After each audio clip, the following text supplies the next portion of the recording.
Put me on the spot. Oh my gosh. I think when I need to connect with okay, yeah. All right. I actually learned this in early recovery when I was studying for the certified financial planner exam. Another newcomer, I called him. I was like, I'm about to go in and take this exam. He's like, okay, do you want to do the third step prayer? And I'm like sitting in my car in the parking lot somewhere in like South San Francisco. And I was like, okay, yeah, I'm going to pass now because I've done the third step prayer. But like, I love it because it's like, how can this activity that I'm participating in right now serve someone else? Right. Right. Because it's so easy for me to just be like so self-centered. Yeah, I love that. I mean, maybe this is a conversation we can like talk offline, but one of the things my sponsor told me really early on, and it's how I live my life, is like how, like in living my life, how can I constantly be of service? So even if it's something like working out, it's like, how can I work out to be of service? Oh, to be healthy so that I can show up for other people. Totally. Yeah. If you're like in the best mind space, then you're less of an asshole, Anthony. That's right. My experience. Oh, are you coming for me? I'm like, is Louis like in your ear? Because I feel like Louis is here. Thanks for answering those questions. Okay, so before we jump into the conversation, some fun facts that I came across. Maybe not fun is not the right word to use here, but some facts that I came across regarding finances. So, not about me. Not about you. you can send back.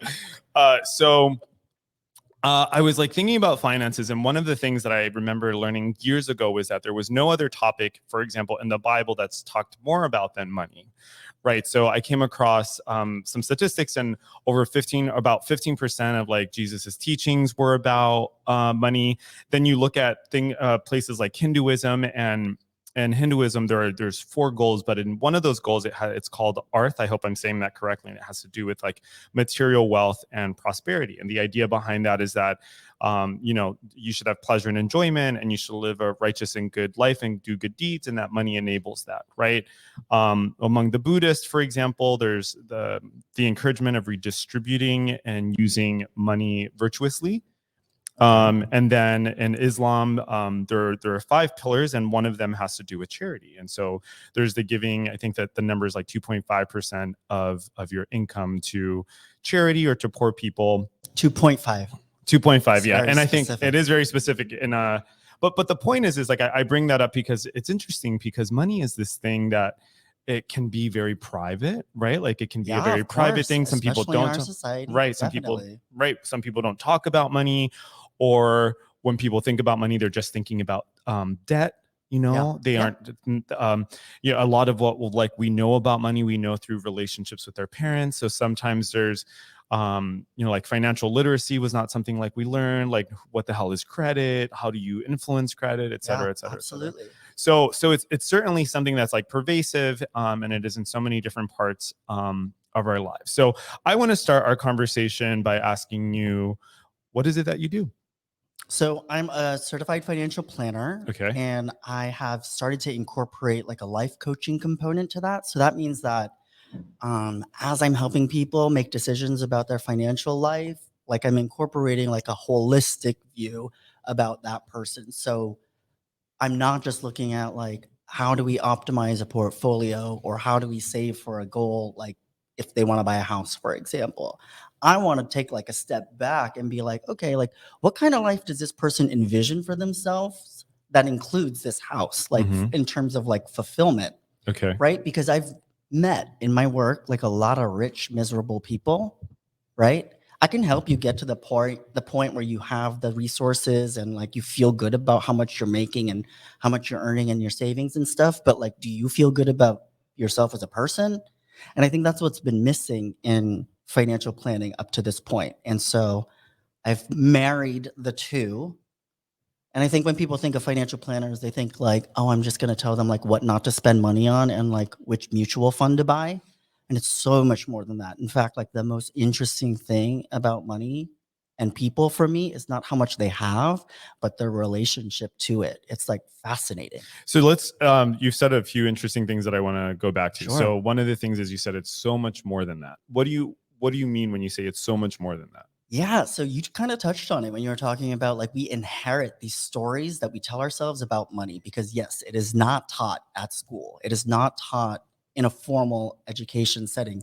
I just gave a presentation to a bunch of PhD dentists and they're like, yeah, in all the years of school, like your 45-minute presentation on financial wellness has been the only conversation I've had about this kind of stuff. And you also talked about it when you said, like, we don't talk about it in the society. It's impolite, right? So we've inherited all of these like taboo, or it's taboo to talk about money, is like one of the stories our society tells ourselves about it, right?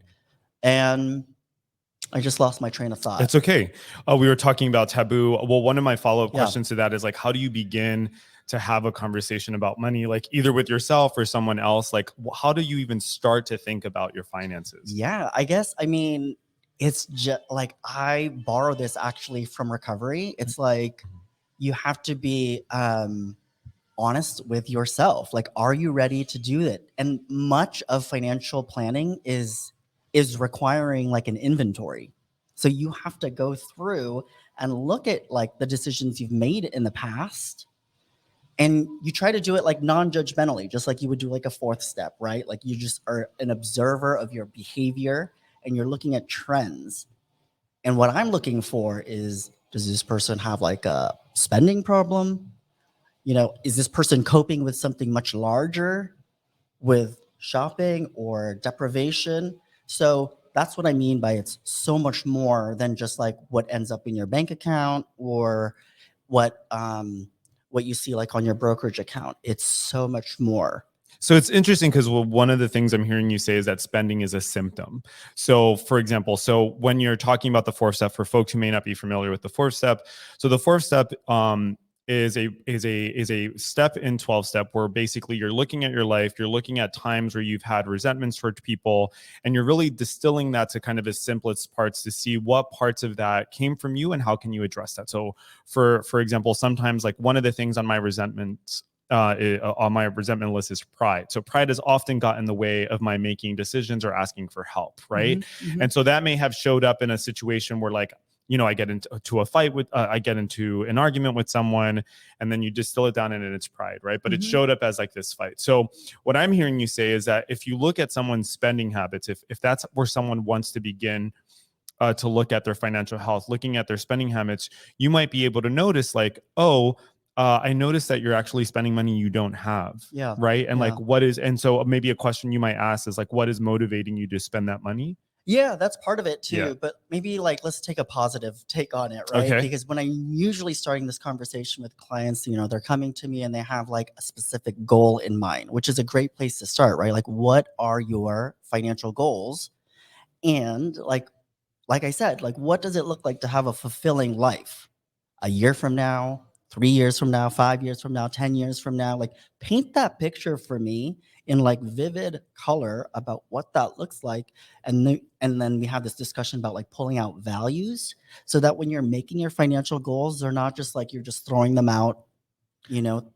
You know So what I mean? Like, yeah, I do know it. So I want to go back to the conversation we had off air, yeah. which is you talked about like the realm of control. Yeah. Right. Yeah. And can you explain a little bit about like the realm of control and then how that relates to your goals? Yeah. So What is the realm of yeah, control? so in like any kind of like psychology, right? We talk about like what's within your realm of control. And in finance, it's the same thing, right? Like, I can't control what the market's going to do. I can't control the geopolitical climate. I can't control if the interest rates are going to go up.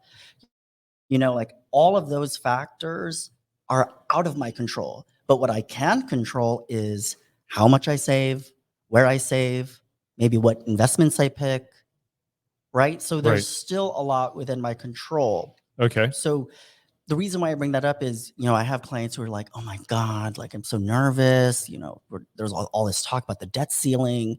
And are you concerned? And I can take a step back and be like, that's not your money story. Like, that is the broader, whatever, the nation's financial story, but that is like not your story. So that's interesting, right? Because I'm wondering how that applies, say, so for example, living in San Francisco, many people, if they have one job, they're working a lot of hours, or if they aren't working one job and a lot of hours, they're working two jobs, right? And so a lot of folks might in San Francisco and other areas might feel like they don't have a disposable income and they don't have a lot of money, so they don't have to worry about the debt ceiling and they don't have to worry about interest rates, right? So would you say that like a person who might consider them might think that they don't have a lot of money, could they still be financially healthy? Like what does that look like? 100%. Yeah. You're a very smart person and you probably come across this in your work, but like Maslow's hierarchy of needs, like if your basic needs aren't being met, you could care less about what else is happening out in like the greater world, right? So if cash flow is an issue for you, maybe it's not talking about like investments per se, but it's just like, how do we make sure that we're even at the end of every month and that I'm not spending in a deficit and getting myself into more trouble?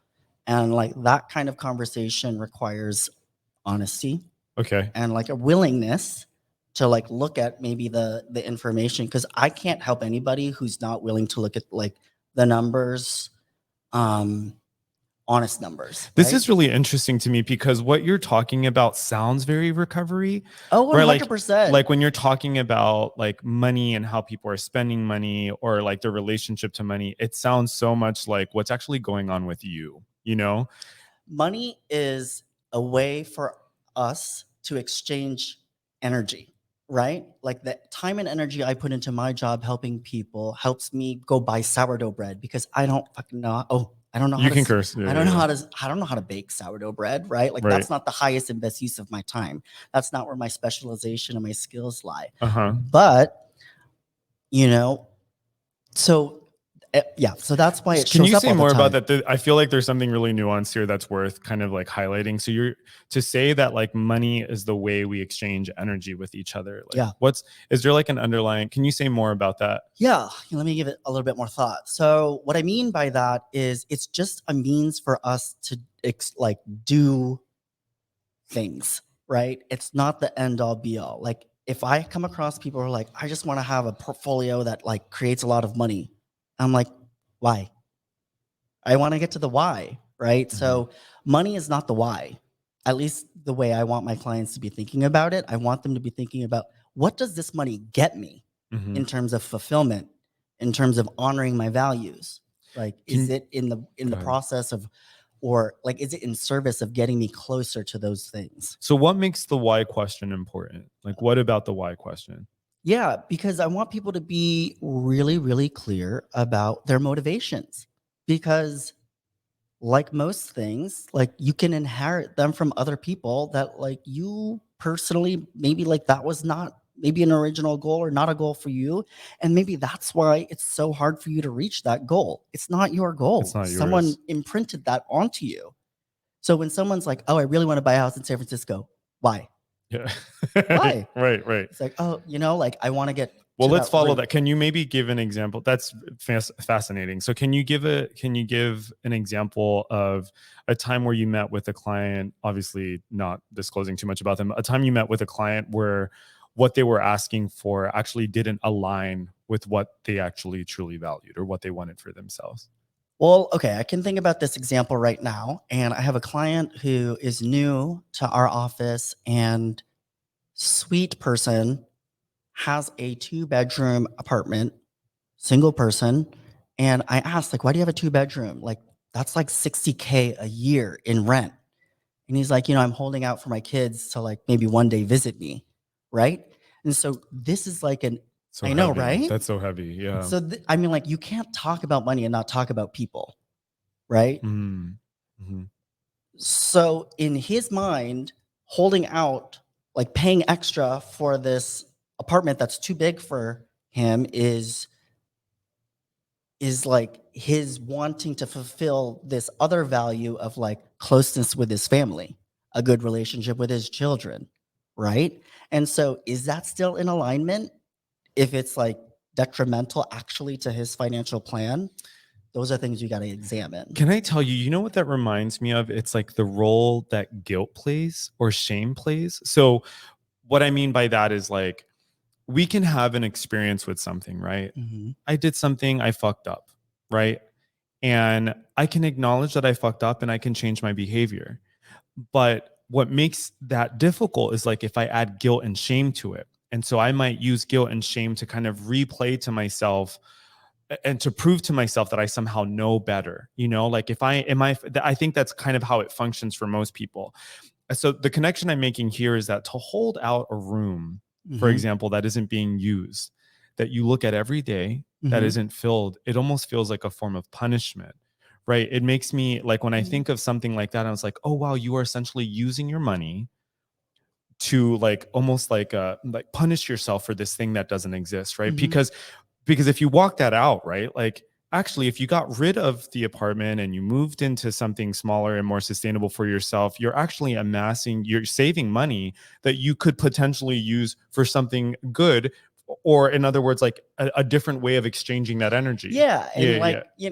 I'll follow that thread. Like, what if instead that, extra grand that you're paying for that room that you don't use is just like money you use to travel to go see your kids Right, and spend a weekend with them? right, Does that get you closer to your goal of fulfillment, r- closeness with your family? right, Probably does. And it's going to be a lot cheaper than holding out, like having this room for no reason. right, right. So it's just like asking yourself honestly, like, are the things that I am paying for in alignment with my values?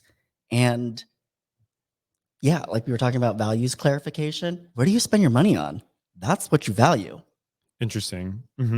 So I want to go back a little bit, right? So when I'm assuming that there was a time in your life where your finances weren't perfect, or when What you makes you didn't. think they're perfect now?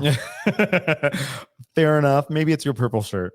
But like, there was a time in your life where they didn't look like that. So maybe can you say a little bit about like what your financial health looked like when you were drinking and using? Ooh, yes. So I am a people pleaser, Okay. recovering people pleaser. What does that mean? You take your credit card out and you buy everybody around you a round of drinks. You put it on a credit card and you tell yourself, I'm going to deal with this later. When I got sober, I had to deal with the ramifications of this financial wreckage essentially that I caused. And it it took a while to get out of that.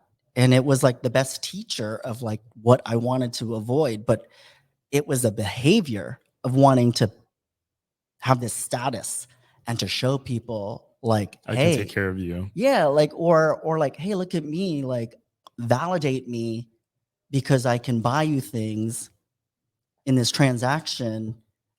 Be my friend. I'm buying friendship, right? Like that is deeply wounded Of course. behavior. Yeah.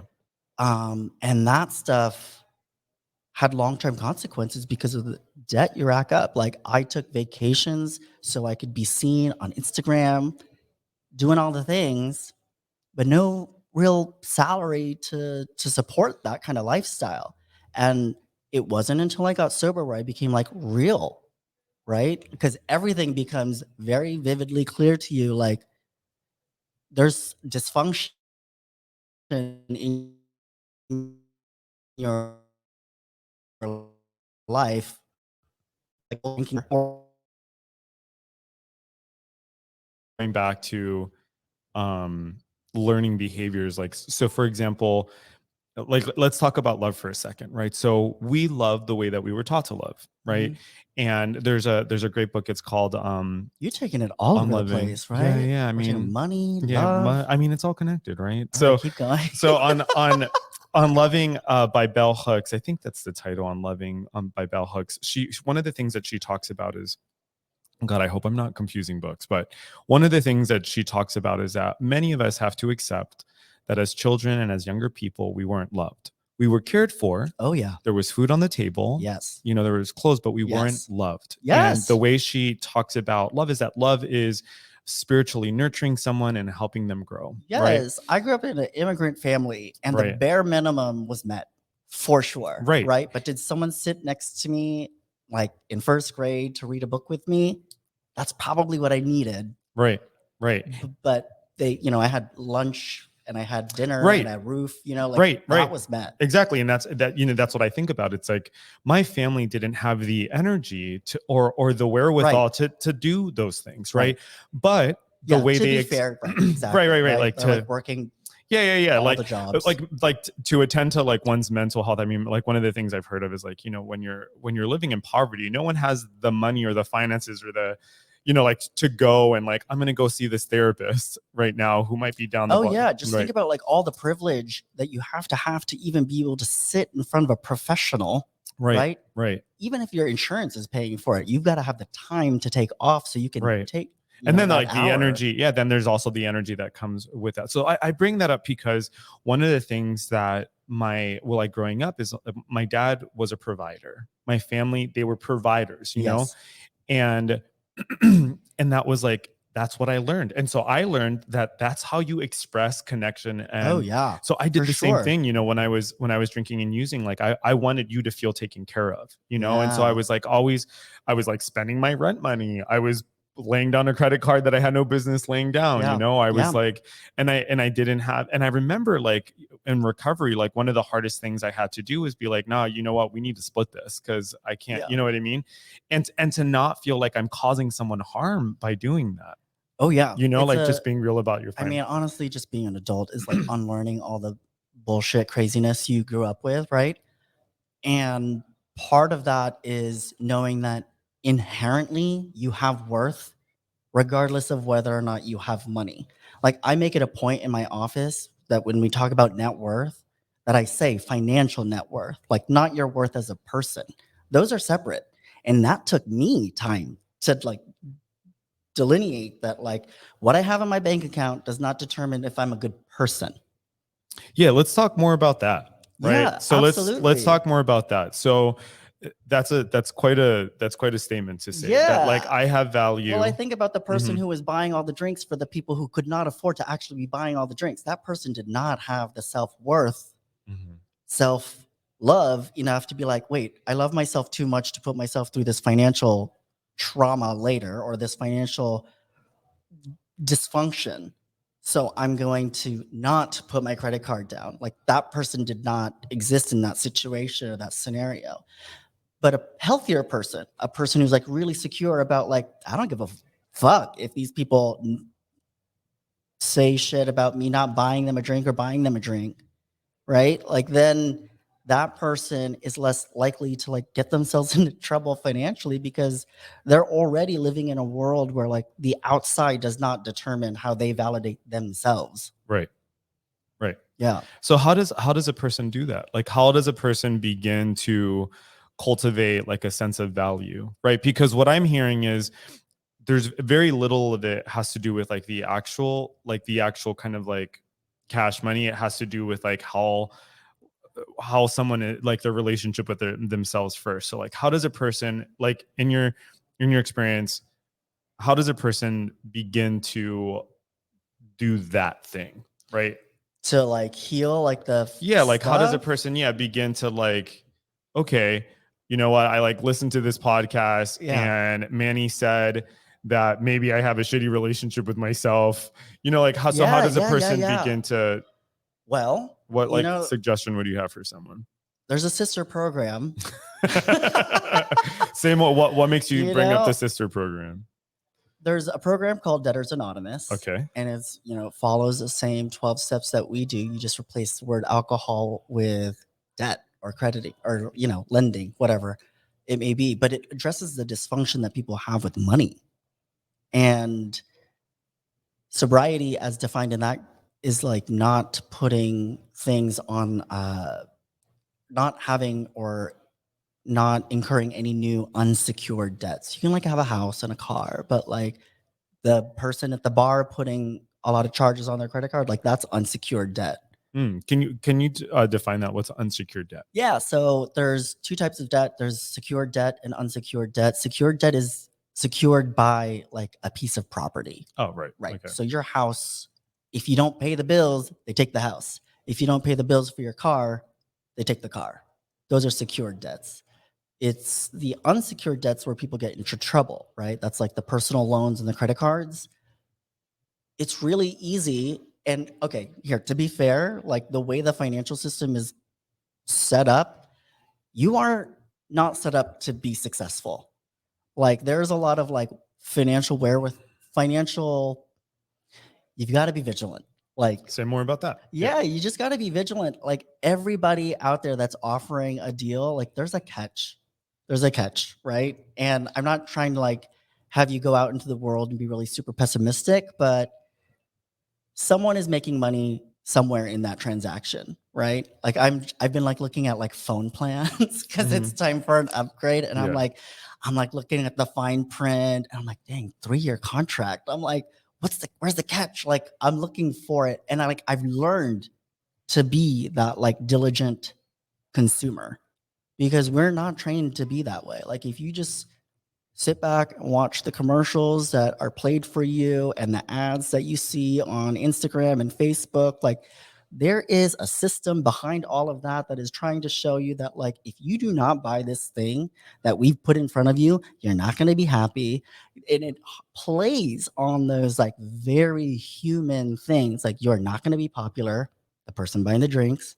Like if you don't buy this thing we're trying to sell you on Instagram, you're not going to get all the things. So Yeah. I don't know if that answers your No, question. it most certainly does answer my question. I mean, yeah, I'm marketing. I mean, the kind of the spirit of marketing is to create a feeling of lack so that you consume, right? 100%, right? Yeah. So we're like the most hyper consumer culture out there, right? So you are not designed to be successful. And you think about the people who are successful with money, it's because they were taught to be successful with money and it's like passed down. So what happens to those people who grew up in situations where what was passed down were really bad money habits, right? That's your job as an adult now. And if you're in recovery, like that's your job. That's part of your healing journey is to unlearn those behaviors because at the crux of it is just how do I better take care of myself? Financial wellness is one of those pieces. What would you say are some warning signs that like maybe a person's financial health isn't good? Like what are some of the symptoms Sure. of like, oh, maybe I should look at this? Yeah, right. So one of the things that I ask my clients is like, if you put something, like if you charge something on a credit card versus like charging it on your debit card, like, does it feel different? Like, are you more The answer is yes. Yeah. right? Yeah. Like it's way more easy to spend $500 on a credit card than it is to like pull out $500 from the ATM and hand that over. Why is that different? And if that's different for you, that's like something you need to look at, right? Because somewhere in your mind, that bucket of money is different. That dollar from the credit card is not the same as the dollar in your bank account. At the end of the day, it is. And actually, it's more expensive on the credit card side because now you have interest added onto that. So whatever costs you $1 in real life is now $1.25 or whatever the interest rate is. Does that make sense? Right. That does make sense. Do we have, okay, we've got 10 minutes. Okay. Cause I have follow-up questions. Oh, okay. When you say, for example, like that people should be like vigilant consumers, what are things that people should look for? Right. So you were saying, like it'll create like some things will say like the kind of messages, you're not going to be popular or cool or whatever. Like, so what are some things people should look for? How can they begin to be like, to be sober consumers? Like how can you that's a really good way use to sobriety point it. to address your Yeah. financial health? So I guess it's like anything, you want to ask yourself, like, what am I ultimately trying to get out of this situation? Or what am I actually after? Right. So if you're really clear on like your values and your motivation behind a specific transaction or a purchase, like why do you want to go on that trip? Yeah. Why do you want to buy your friend that specific kind of present? Right. Right. So can you then, I know this is going to seem like a non sequitur, but you have to trust me here. So can you then tell me what your financial life looks like now, like as a person in recovery? Ooh, yeah. So How are things changed? yeah. So part of that is in some respects like a daily inventory, and I use like software to help me look at like where did the money go, right? And I use software that just like tracks my spending, and that is a practice of like that was something I had to learn to do for myself. And it took like a little bit of maturity. It's not the most fun thing in the world. And it's definitely sobering when I see like, this is what you spent, and this is what you have, this is what you anticipate coming in on all, and all those things. It's like, it is, yeah, so the tracking is like one of the biggest pieces. So what do you do with that information? Like, so now, because what you're describing sounds kind of like just like a daily inventory. Yeah. So now you know, like, okay, you're like, I spend X amount of money, I don't have X amount of money, or like, I guess I'm trying Yeah. to, yeah. Okay. So here's a good way to look at it. Okay. Like lately, I've been like, I really want to go to this one store. And like, I don't need any new things like for clothes. But like, there's a feeling in me right now that's like, I really want to go to that store and I want to go shopping. And like, the real question is like, why? Right? Like from earlier, like, why is that pang to spend coming up for me in this moment right now? And I can point to like 10 other things right now that are giving me stress or like stressful. And in the past, spending has been a coping mechanism Same, for anxiety and stress, Mm-hmm. right? And so it's coming up for me. And there's a part of me that knows better. There's a part of me that's like, you don't need any more stuff. Like you literally just brought a whole IKEA bag of stuff to like Goodwill. Like you do not need more stuff. But the other part, this part of me is like, but you'll feel so much better after you go buy something. That's interesting because it's the same thing like with food. It's the same thing with like drinking. Yeah, it's 100%. like this will make you feel better. So then the other side of that is, when do you know that you're making a good purchase? Like when, like, how do you know when, like, okay, that was a good idea? Yeah, and like do you feel good about it? Like if there's any tinge of like shame or regret, then maybe that's something that needs to be looked at. But Yeah.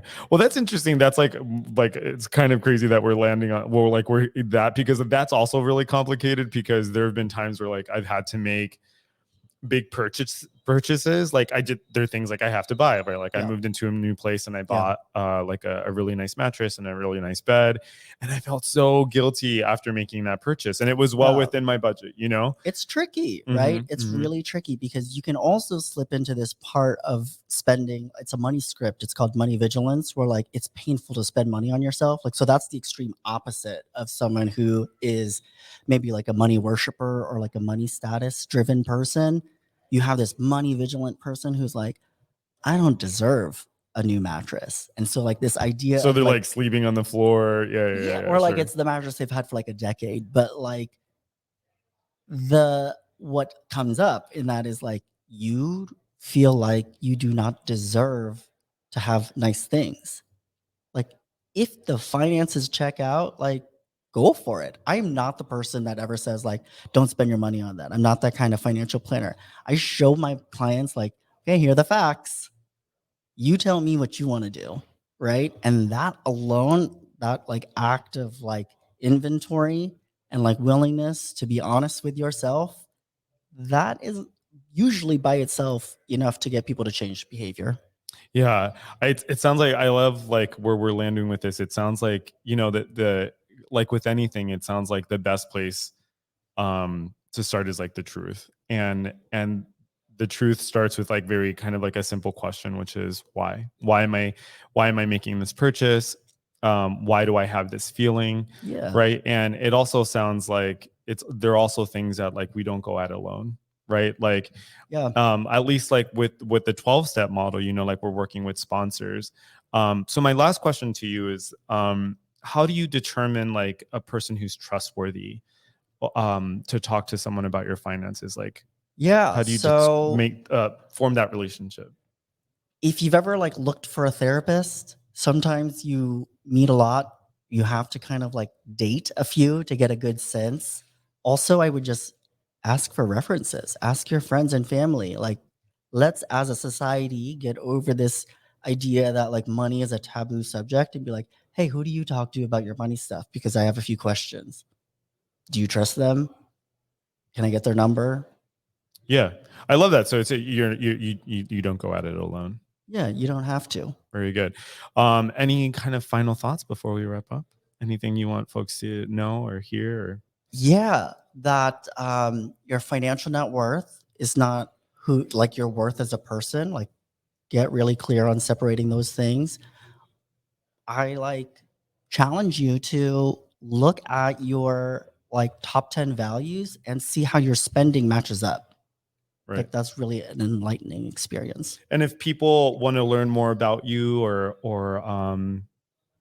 is there a way for folks to contact you? Yeah, you just go to MannyApollonio.com and can you spell that for people? Sure. It's Apolloni. MannyApollonio.com. And you can reach out to me there. We can have a conversation.